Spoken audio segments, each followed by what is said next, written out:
And for more on this and the impact on future Canadian labor negotiations, we are joined by Dr. Parisa Mahboubi, Associate Director of Research at the Howe Institute. Doctor, thank you very much for joining us. Thank you for having me. Your thoughts on Calgary, on Alberta introducing the Notwithstanding clause, using it for the first time for this situation? So there is no doubt that closing schools is concerning because it impacts students, parents, and also educators and teachers. But how to end a strike? This is something that also is concerning, the way that government get involved and uses their tools to use that. This way, it's going to affect the way that they basically collaborate with teachers, with the education sector, and it's going to have consequences for teachers, for the students, and also for what comes for future bargaining and future disputes, not only in Alberta but also in other provinces. How will this change things? So in regards to, for example, what can happen, first of all, this is not the first time it happened, but as it becomes the normal thing that the government can use to resolve issues with their workers and employees, it's going to, first of all, affect the trust. It's going to shift the power and the balance between workers and the government in terms of how to manage any disputes.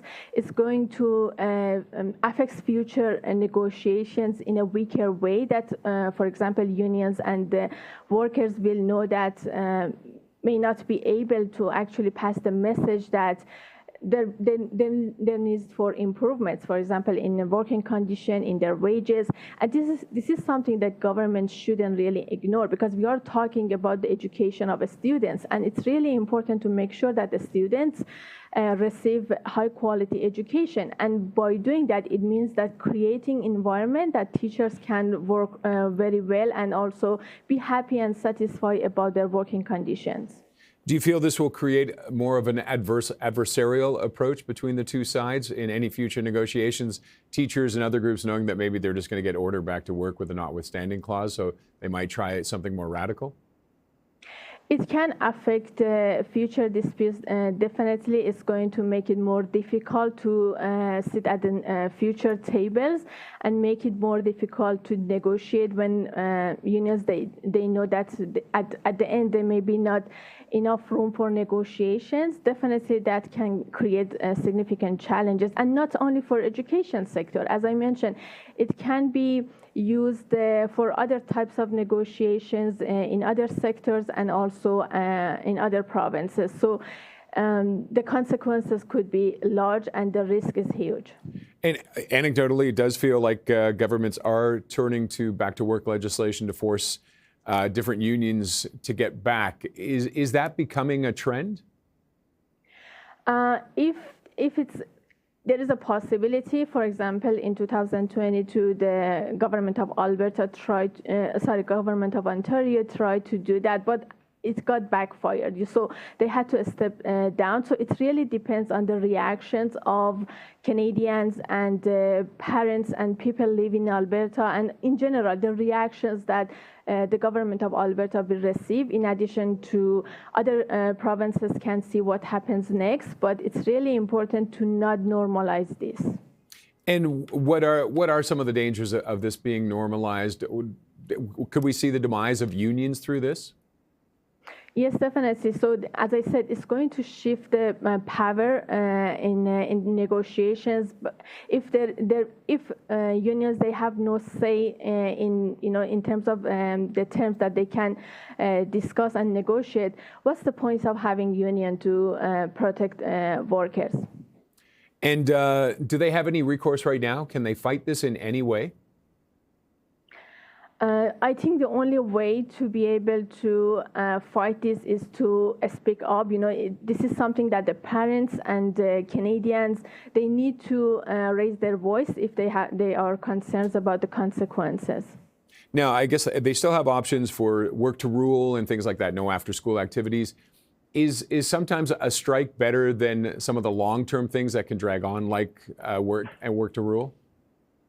So the thing is that a strike is never good, especially when it comes to education system. And we know that the consequences of schools being closed, we even experienced that during the COVID time.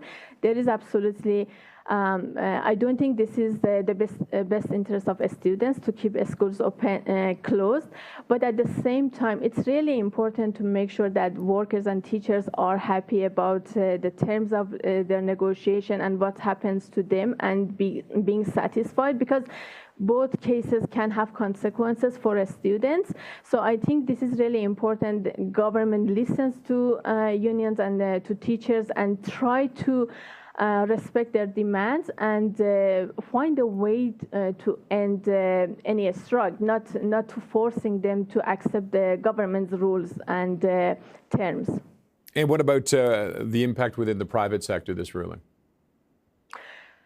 So in terms of the impact, you mean in terms of the... Any potential strikes happening in the private sector? Could a government step in and invoke the notwithstanding clause and force a group back to work?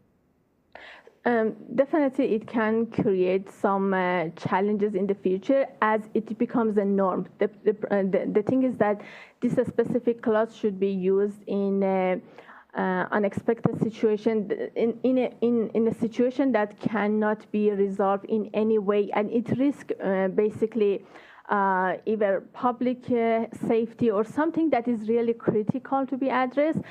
It's really important to not be used for normal situation or something that can be resolved in traditional ways or better ways. Okay. Doctor, thank you very much for joining us. Thank you for having me. Dr. Parisa Mahboubi is Associate Director of Research at the CD Howe Institute.